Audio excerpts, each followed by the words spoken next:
Good morning, everyone. Happy Thursday, and welcome to 12 News Now. I'm Isaiah Bryant. Hope that you all are having a great day so far, and hope that you all had a great week as well, too. It is Friday Eve. I know we're seeing some sunny skies out there with some breezy conditions. I'll be sure to check into our latest weather forecast here in a little bit.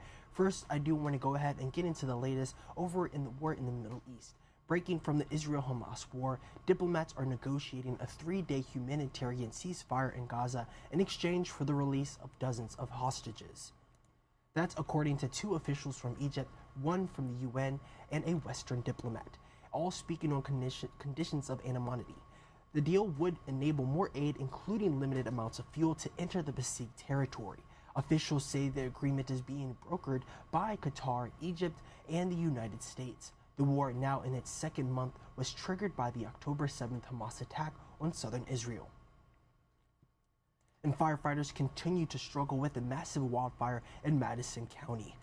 The fire has engulfed more than 3,300 acres and is still about 40% contained. Multiple trails in the Shenandoah National Park are now closed, and officials have also banned fires in the park. Meantime, North Carolina's governor has declared a state of emergency in response to the wildfires in the western part of the state. The popular dry fire has affected at least 430 acres so far and is 15% contained.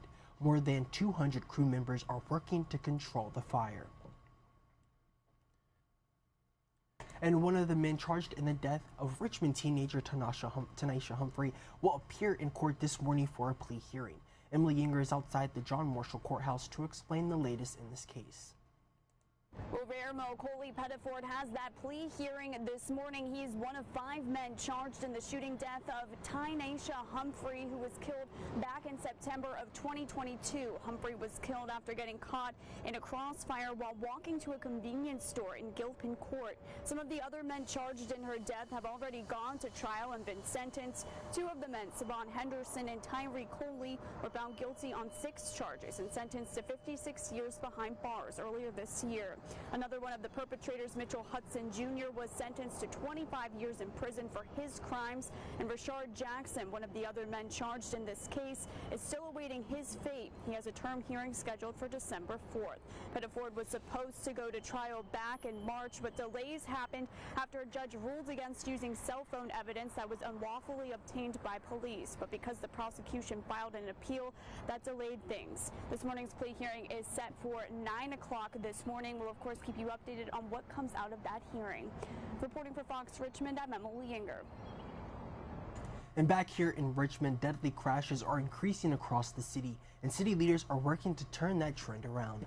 Wednesday's Speed Management Symposium focused on highlighting safe driving habits and how to maneuver through certain traffic patterns.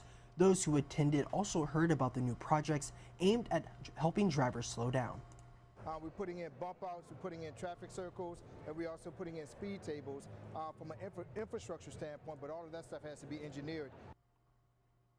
Vincent says drivers tend to move faster on wider roads, so other projects include narrowing the driver's vision by adding bike and bus lanes. Some of those projects are already happening in areas like Scott's Addition and Church Hill.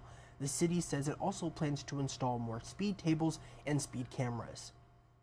And there are only a few more days to apply for the state's fuel assistance program. It helps to offset your heating costs as well as furnace restarts, charges for deliveries and installations, and more. The last day to apply is Monday the 13th, and you can visit the Department of Social Services website to learn more and to apply. And starting today, the Salvation Army is hiring for a permanent weather shelter in Richmond. Registration is required beforehand. You can access that site by scanning the QR code on your screen right there. And the hiring event will be today from 5 till 8, and tomorrow again from 9 a.m. until noon. There are full-time and part-time positions available, with more job details available online. Well, already that pretty much concludes all the news that you all need to know this morning. Thank you all so much for joining me. I do see that in our Instagram chat that a few people said they have sound issues, so I'll be sure to check into that here in a little bit once I get off. That way I can bring you some better content here at 1 p.m. But before we head out there, let's go ahead and take a look at our current weather forecast. Right now we're looking at our table map for Byrd Elementary over in Goochland, Virginia. As you can see, it's 57 over there right now. And yeah, we are seeing some mostly sunny skies and some breezy conditions with some record warmth likely. I do want to go ahead and load in our tower cam too, just so we can see over the River City this morning. Alrighty, just bear with me 1 second. Alrighty, right now we are looking over our tower cam. As you can see, it's beautiful out there. Some clouds are coming into our area as well too. We're seeing some more clouds are going to be arriving later in the day. We are going to be seeing some wind speeds from 5 miles per hour all the way up to 25 miles per hour. Highs are going to be in 82, and the record was set in 1986 for 81. So we'll be watching closely to see if we can break that record. And then tomorrow we're seeing some cloudy skies. It is going to be much cooler with some scattered areas of light rain possible. Lows are going to be in the low 50s. Highs are going to be in the mid 50s in the morning, then dropping around 50 for midday in the afternoon. The rain chance tomorrow is at 40%, so definitely make sure you download our NBC 12 First Alert weather app. That way you can stay up to date with any new or unexpected weather conditions coming into your area. And also be sure to join us coming up at 11 for 12 news before noon. We'll have some more news and weather in those shows as well too. But I do want to thank you all again for joining me. I hope that you all are having a great day so far and a great week as well too.